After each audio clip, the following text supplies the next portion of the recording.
अब Indian idol start हो गया है तो पहला एलिमिनेशन भी जरूर होगा और किसी न किसी कंटेस्टेंट को पहली बार शो से बाहर निकलना पड़ेगा और तभी इंडियन आइडल एक विनर को डिसाइड कर पाएगा और लोगों के सामने रख पाएगा कि भाई हाँ, सीजन 13 का ये कंटेस्टेंट विनर है। लेकिन जब क्या हो, जब सभी कंटेस्टेंट की वजह से इंडियन आइडल की टीआरपी बढ़ती जा रही है, सब कंटेस्टेंट अपने आप में ही लाजवाब हों, तब बहुत ही मुश्किल हो जाता है कि भाई शो एक अच्छा डिसीजन ले पाए। और इसी वजह से आप एक चीज़ ध्यान से ऑब्जर्व करना कि जब ऐसी सिचुएशन आती है किसी भी शो के अंदर, तब ये जो एलिमिनेशन का प्रोसेस है इसको डिले करते रहते हैं। इस हफ्ते नहीं होगा, अगले हफ्ते होगा, अगले हफ्ते नहीं होगा तो उससे अगले हफ्ते होगा, लेकिन कभी ना कभी तो वो देखना पड़ेगा। इसके पीछे भी रीज़न होता है कि भाई शो को पता ही नहीं चलता कि भाई जो ये टीआरपी है किस कंटेस्टेंट की वजह से बढ़ रही है, किसकी वजह से नहीं बढ़ रही है, लेकिन हाँ, टीआरपी बढ़ रही है। तो शो जो एलिमिनेशन का प्रोसेस है उसको इम्प्लीमेंट करने में टाइम लगाता है और उसके बाद जो शो की मैनेजमेंट टीम है वो अच्छे से ऑब्जर्व कर लेती है कि हाँ भाई, इस कंटेस्टेंट की वजह से टीआरपी हाई आ रही है और इस कंटेस्टेंट की वजह से टीआरपी नहीं आ रही है। और कभी कभार ऐसा होता है कि मैनेजमेंट टीम से बहुत बड़ी गलती हो जाती है और इस गलती का सामना शो को काफ़ी लंबे समय तक करना पड़ता है। आपने ऋतु रिवा का केस तो सुना ही होगा। शो को नहीं पता था कि भाई ऋतु रिवा कौन है, कितने पॉपुलर हैं, क्या हैं। उन्होंने बस, उनको लगा कि हाँ भाई इनको निकालना चाहिए। वो बात नहीं है, कुछ फ़ायदा नहीं होने वाला क्योंकि ये अपने सॉन्ग को गाते हैं, तो कुछ ऐसा उन्होंने सोचा होगा, मुझे नहीं पता। लेकिन हाँ, उनको जैसे ही शो से निकाला वैसे ही टीआरपी नीचे ही गिरती चली गई।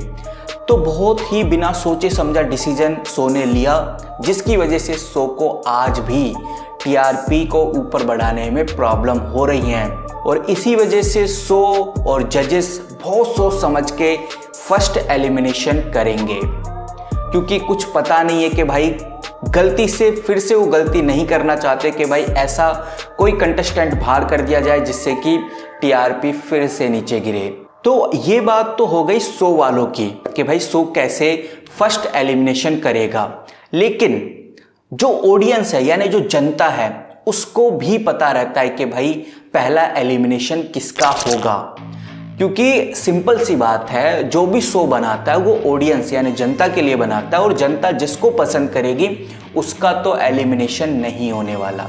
तो जनता किसको पसंद नहीं करती, शो वाले यही देखते हैं कि भाई जनता किसको पसंद नहीं करती, उसी को ही एलिमिनेट किया जाता है। और अब जनता तो मैं हूँ, आप हो, हम जैसे लोग हैं जनता, और हमको अगर पता है कि भाई कौन अच्छा नहीं कर रहा, वही होता है फिर उसी के हिसाब से उसका एलिमिनेशन होता है। तो मैंने क्या काम किया, मैंने एक पोल निकाला, उस पोल से हमें पता चला कि भाई कौन फर्स्ट एलिमिनेशन होने वाला है। अब ये पोल कितना सही होता है कितना नहीं वो तो आगे पता चलेगा, लेकिन आप एक बार स्क्रीन पर ये पोल देखिए।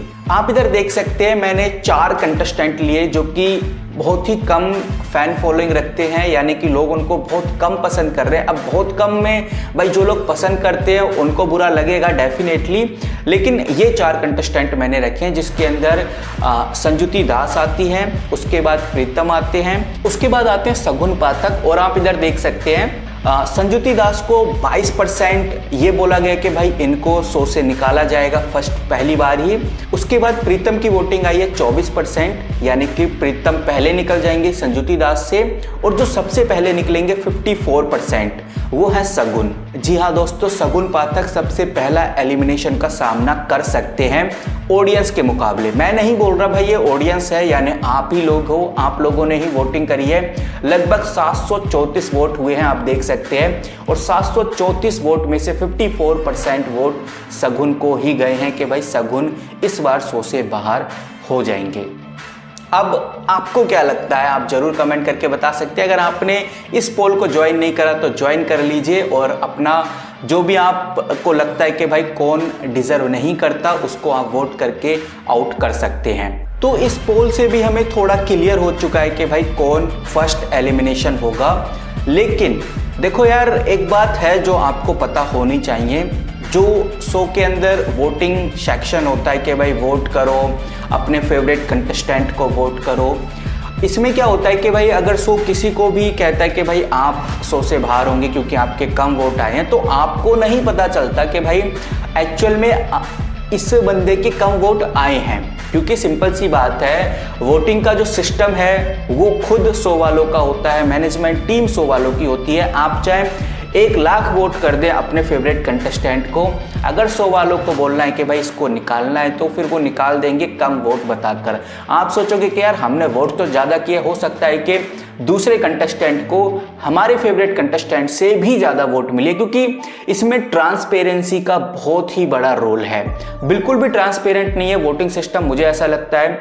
और दूसरा, भाई शो किसी को भी बाहर कर देता है, किसी भी कंटेस्टेंट को बाहर कर देता है, ऊपर से जो ब्लेम होता है वो ऑडियंस के ऊपर लगता है कि भाई ऑडियंस ने ही कम वोट किया है तो हम क्या कर सकते हैं। इस तरह के फिर एलिगेशन लगते हैं और ये मुझे ऐसा लगता है कि भाई सही नहीं है, क्योंकि ऑडियंस जिसको सपोर्ट करती है उसको फिर वो चांस मिल ही नहीं पाता और शो वाले बोल देते हैं कि भाई ऑडियंस ने ही कम वोट करी है, लेकिन ऑडियंस ने तो ज़्यादा वोट करी है।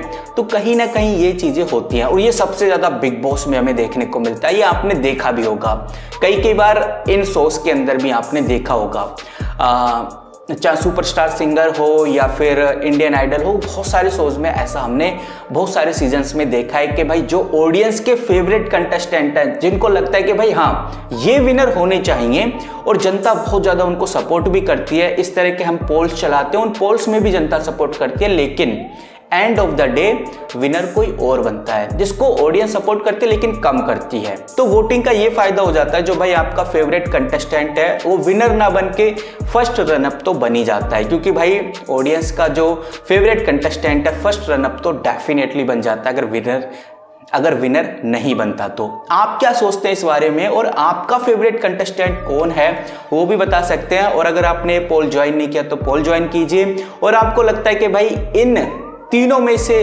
कोई और बाहर होगा तो वो भी मुझे कमेंट करके बता सकते हैं। आपकी बातों को आप जो भी कमेंट करके लिखते हैं उसको मैं बहुत अच्छे से पढ़ता हूँ और देखता हूँ कि भाई बेसिकली आप क्या सोचते हैं। मिलते हैं गाइस किसी नई वीडियो के साथ, किसी नई अपडेट के साथ, तब तक के लिए take care and good bye.